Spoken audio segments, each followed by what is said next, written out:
Dalam kesempatan kali ini merupakan cerita rakyat atau lisan. Orang Arab sebelumnya sudah masyhur mengenal kisah Laila dan Majnun. Namun ada beberapa kontroversial bahwa ada yang menganggap cerita ini nyata apa cuma rekaan. Dalam riwayat, Majnun sama ini asli Qais, begitu dikenal begitu tampan, pintar dan pandai di sukunya. Sedangkan Laila bernama asli Ibnu Amir, yang begitu cantik berasal dari suku sebelah. Dalam kisahnya, dalam lingkup satu sekolah yang sama, ketika Majnun pertama kali melihat paras Laila yang cantik rupawan, seketika ia jatuh cinta. Pemuda-pemudi Nusantara kerap menyebutnya jatuh cinta pada pandangan pertama. Seketika Majnun kehilangan kesadaran karena tumbuh benih-benih cinta yang tak ia sangka. Begitupun Laila ketika untuk pertama kalinya menatap wajah Qais, langsung terpikat. Dua orang anak muda itu sama-sama jatuh cinta. Bahkan keduanya digambarkan sedang mabuk cinta. Majnun ketika gila sering dikerumuni orang karena ia kerap kali mengubah syair. Begitu ditunggu-tunggu karena keindahannya. Setelah beberapa lama, ia seperti orang tidak terawat, tidak pakai baju, dan gondrong rambutnya. Begitupun Laila yang dalam beberapa bagian ceritanya kerap kali mengeluarkan puisi, dan akhirnya puisi Laila dikirim melalui surat untuk Majnun. Dalam waktu yang tidak lama, tersebarlah gosip tentang kedua anak muda yang tengah mabuk cinta. Dari berita itu, ayah Laila merasa hal yang merupakan pencemaran nama baik yang dianggap meruntuhkan kehormatan suku.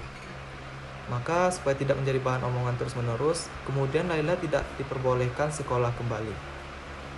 Dua anak muda yang sedang mabuk-mabuk sekarang dipisah. Kemudian dimulailah babak pertama kegilaan Qais. Majnun berusaha dengan berbagai cara untuk menemui Laila, akan tetapi tidak bisa. Lalu mulailah muncul syair-syair tangisan rindu Majnun, karena kemana-mana hanya menyebut nama Laila, Laila, Laila, dan Laila. Bahkan ia rela menyamar sebagai kambing dan berjalan di antara kambing-kambing tersebut ketika melintasi kediaman Laila.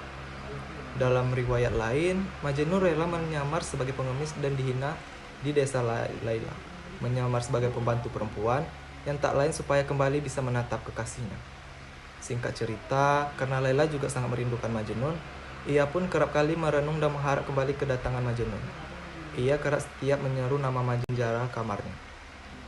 Begitupun di taman kediamannya, hanya Majnun yang tertulis dalam lubuk hatinya. Hanya Allah dan Laila yang tahu betapa cintanya ia terhadap Majnun.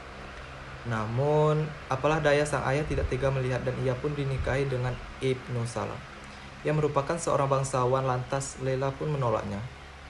Akan tetapi penolakan tidak digubris oleh pihak keluarganya, dan pernikahan pun berlangsung. Kabar itu sampai kepada Majnun, dan ia semakin gila, menangis, menatap berhari-hari dan memilih menyendiri dan gubuk kecilnya di atas bukit. Setelah bertahun-tahun menyindir dan hidupnya bersama binatang buas, akhirnya Majnun pun rela melepaskan Laila dan menemukan kedamaian.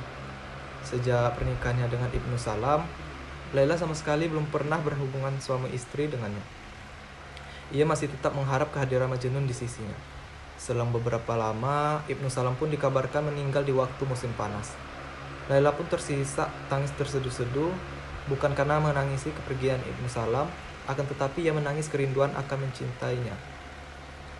Tak lama kemudian, ketika Laila kembali ke rumah ayahnya, ia dikabarkan jatuh sakit batuk parah yang tidak memikirkan kesehatannya.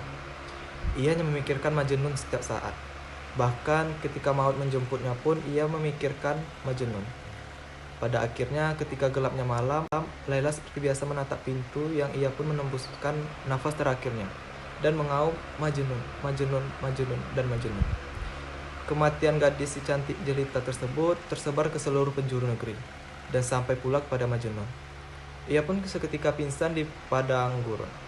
Ketika kembali sadar, ia pun langsung bergegas menuju desa Laila dan berkunjung ke makam Laila. Ketika tidak sanggup jalan, ia pun menyeret tubuhnya untuk menyampai ke makam Laila. Ia pun meletakkan tubuhnya di atas makam Laila dan diriwayatkan setelah beberapa hari Majnun, ia pun turut meninggal. Jasad Majnun pun baru ditemukan 1 tahun setelahnya.